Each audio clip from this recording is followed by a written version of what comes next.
혹시 이런 경험 없으세요?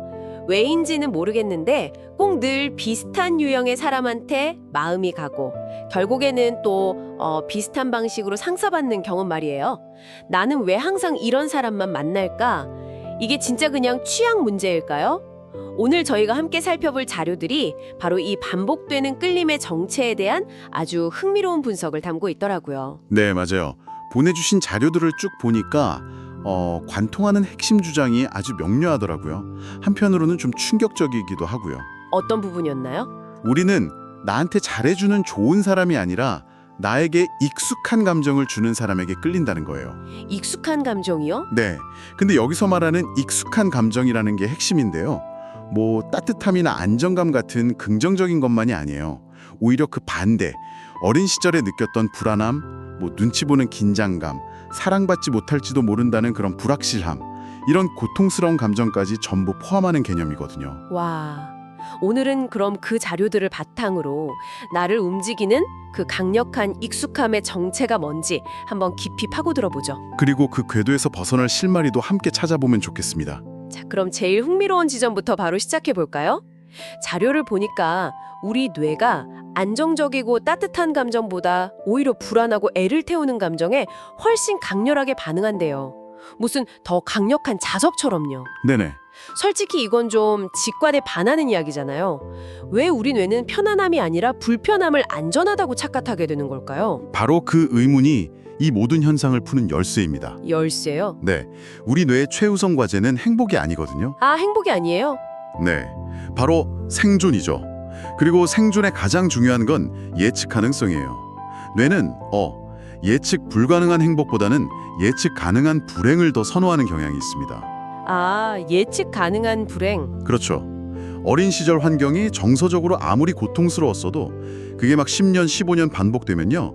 뇌는 그 환경을 세상의 기분값으로 그냥 저장을 해버려요. 기분값이요? 네.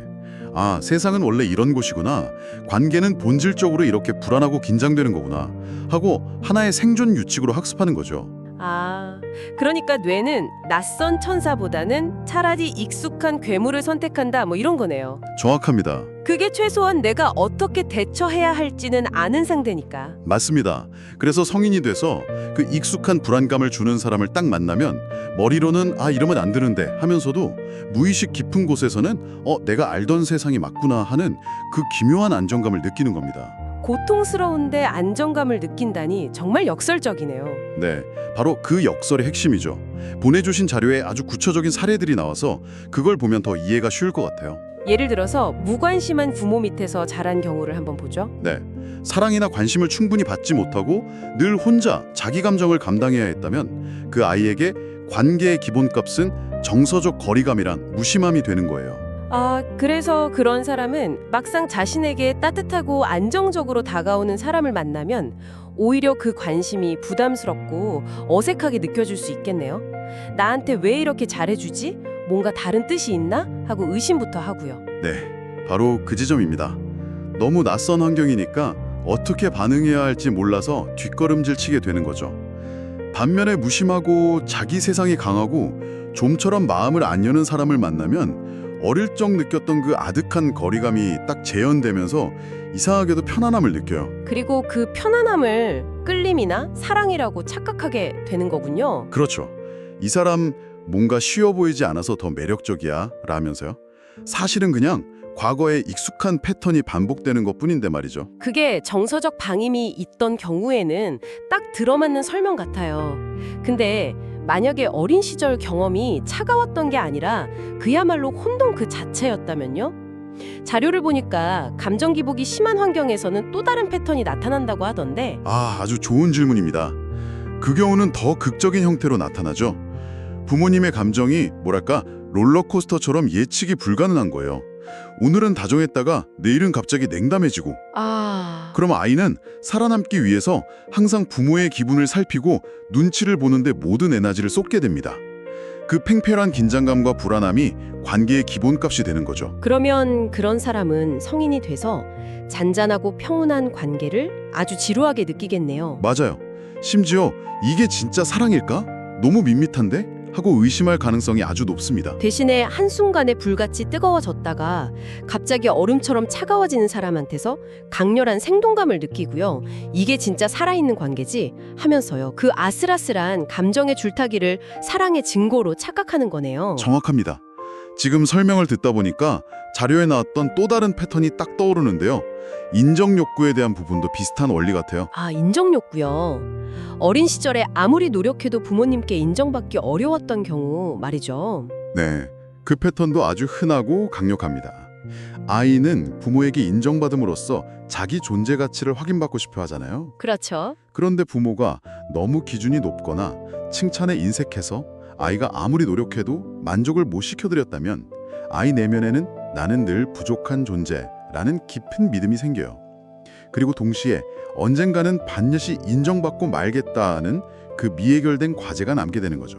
그래서 성인이 되면 이상하게도 자신을 쉽게 인정해주지 않고 끊임없이 증명하게 만드는 상대를 무의식적으로 찾아 나서는 거군요. 네, 그 힘든 과정을 통해서 마침내 인정을 받아내므로써 과거에 실패했던 그 과제를 지금이라도 성공시키려는 무의식적인 시도인 셈입니다. 와, 결국 이 자료들이 말하는 건 지금 당신이 미칠 듯이 끌리는 그 사람의 진짜 정체는 어쩌면 눈옆의 그 사람이 아닐 수도 있다는 거네요. 그렇죠. 그 사람을 통해 느끼는 바로 그 감정이야말로 과거에 풀리지 않은 채 남겨진 당신의 감정이라는 아주 중요한 통찰을 던져주네요. 완벽한 이해입니다. 그 사람 자체보다는 그 사람이 불러일으키는 익숙한 감정의 소용돌이에 중독되는 것에 가깝습니다. 하지만 여전히 풀리지 않는 의문이 있어요. 원래 인간 본능은 고통을 피하고 쾌락을 추구하는 거잖아요. 네, 그렇죠. 근데 왜 우리 무의식은 굳이 과거의 상처를 현재 관계에서 다시 겪으려고 하는 걸까요? 마치 일부러 오답 노트를 그대로 베껴 쓰는 것처럼요. 그 현상을 설명하는 아주 중요한 심리학 용어가 자료에 등장하죠. 뭔가요? 바로 반복 강박입니다. 영어로는 repetition compulsion. 프로이트가 처음 제시한 개념인데요. 쉽게 말해서 우리 무의식은 미완성된 이야기를 견디지 못한다는 겁니다. 미완성된 이야기요? 네, 과거에 겪었던 상처, 무력감, 좌절감 같은 미해결된 감정을 어떻게든 다시 무대 위로 끌어올려서 이번에야말로 다른 결말을 만들어내려는 아주 강력한 충동을 가지고 있는 거죠. 과거의 패배를 현재의 승리로 바꾸고 싶어하는 겁니다. 그러니까 일종의 재도전 같은 거네요. 명예회복전. 하하, 되게 흥미로운 비유인데요. 그게 딱 핵심이에요. 예를 들어 어릴 적 부모에게 버림받았거나 충분한 사랑을 받지 못했다는 깊은 상처가 있다면 무의식은 이런 시나리오를 써요. 이번에는 일부러 나를 사랑해주지 않을 것 같은 사람, 언제든 떠날 것 같은 사람을 선택해서 내 노력으로 기어코 그 사람의 마음을 얻어내겠다고요. 와, 그 힘든 과정을 통해 사랑을 쟁취하는 데 성공하면 과거에 버림받았던 아이가 아니라 현재의 사랑받는 어른이 되었다고 증명할 수 있을 테니까요. 그 과정 자체가 아무리 고통스러워도 그 승리 순간을 통해 과거의 상처를 극복하고 싶어 한다는 거군요. 하지만 여기서 자료들이 가장 중요하고도 냉정한 질문을 던지더라고요. 과연 이런 방식으로 과거의 상처가 정말 치유될 수 있을까? 그리고 모든 자료가 아주 단호하게 말합니다. 과거의 상처는 같은 방식으로는 절대로 결코 치유되지 않는다고요. 절대로! 네, 오히려 상처 위에 더 깊은 상처를 낼 뿐이라고 경고하죠. 왜냐하면 당신의 몸은 성인이 되었을지 몰라도 그 상처에 반응하는 당신 내면의 한 부분은 여전히 과거에 머물러 있는 무력한 아이기 때문이에요. 같은 수학 문제를 풀이 방법을 모른 채 100번 풀어도 계속 틀리는 거랑 똑같은 거네요. 바로 그겁니다. 오히려 반복해서 실패할수록 역시 나는 사랑받을 자격이 없구나, 결국 사람들은 다 나를 떠나는구나 하는 그 어린 시절의 부정적인 믿음만 더 확고하게 만드는 셈이네요. 네, 상처를 치우려다 오히려 그 상처가 진실이었음을 스스로에게 증명하는 끔찍한 악순환에 빠지는 거죠. 알겠습니다. 같은 방식으로는 절대 상처를 치유할 수 없다. 그런데 한편으로는 좀 절망적으로 들리기도 해요. 무의식이 이렇게나 강력해서 자꾸 같은 패턴으로 우리를 밀어넣는다면 그냥 계속 반복할 수밖에 없는 운명인 걸까요? 네, 이제부터 이런 사람 만나지 말아야지 하는 의지만으로는 절대 이길 수 없죠. 무의식의 힘은 그보다 훨씬 강력하니까요. 그럼 어떻게 해야 하죠? 다행히 자료들은 아주 간단하면서도 혁명적인 해결책을 제시합니다.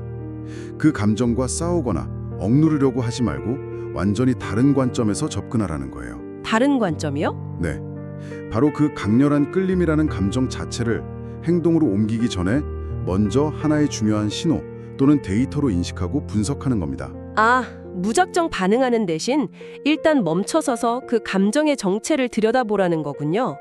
자동 조종 모드에서 수동 모드로 전환하는 것처럼요. 맞습니다. 그게 모든 변화의 시작이에요. 이 자료들은 누군가에게 주체할 수 없을 정도로 강하게 끌릴 때 스스로에게 던져봐야 할 아주 구체적인 질문들을 제안하거든요. 이 질문들은 마치 어두운 무의식의 동굴을 비추는 손전등 같으니까 마음에 잘 새겨두시면 아주 유용한 도구가 될 겁니다. 어떤 질문들인지 하나씩 짚어주시겠어요? 지금 듣고 계신 분들도 최근 경험을 떠올리면서 같이 생각해 보시면 좋을 것 같아요. 첫 번째 질문은 이겁니다. 지금 이 감정은 나에게 새로운 감정인가? 아니면 지독히도 익숙한 감정인가? 아, 첫 질문부터 되게 강력하네요. 네, 심장이 막 미친 듯이 뛰고 온 신경이 그 사람한테 쏠리고 일상이 흔들리는 이 강렬한 느낌. 이게 혹시 과거에도 여러 번 경험했던 그 패턴의 시작과 너무 닮아있지는 않은지 스스로에게 묻는 거죠. 그럼 두 번째 질문도 자연스럽게 이어지겠네요. 지금 이 느낌, 과거 어린 시절에 느꼈던 특정 감정과 비슷한가? 그렇습니다. 예를 들어 퇴근이 늦는 아빠를 초조하게 기다릴 때 느꼈던 그 불안함, 혹은 엄마 표정을 살피며 눈치 볼 때 그 긴장감, 지금 이 사람 앞에서 느끼는 감정이 혹시 같은 종류의 것은 아닌지 연결해보는 거죠. 과거의 감정 지도랑 현재의 감정을 겹쳐보는 거군요. 네. 그리고 세 번째 질문은 더 날카로워요. 내가 이 사람에게 끌리는 진짜 이유가 건강한 설렘 때문인가? 아니면 병적인 불안함 때문인가? 설렘과 불안함. 네. 종이 한정 차일 때가 많거든요.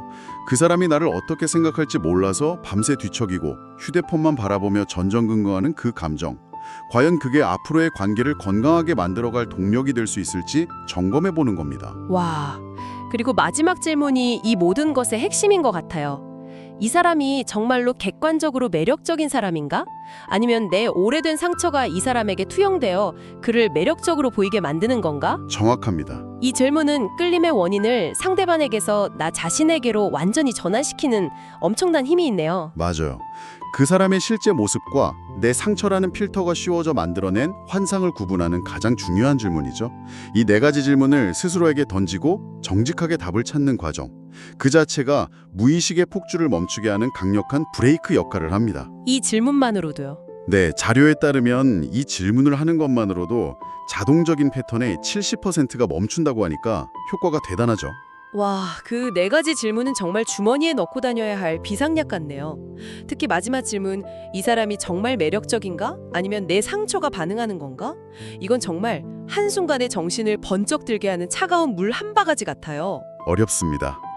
하지만 그 어려운 질문을 던지는 용기, 그게 바로 변화의 시작이죠. 이건 스스로를 비난하거나 자책하려는 의미가 아니에요. 오히려 자기 자신을 이해하는 유능한 탐정이 되어보는 것에 가깝습니다. 이 질문들에 정직하게 답하다 보면 대부분 하나의 결론에 도달하게 될 겁니다. 아, 내가 지금 끌리는 건 저 사람이 아니라 저 사람을 통해 다시 살아난 내 안에 오래된 감정의 그림자구나.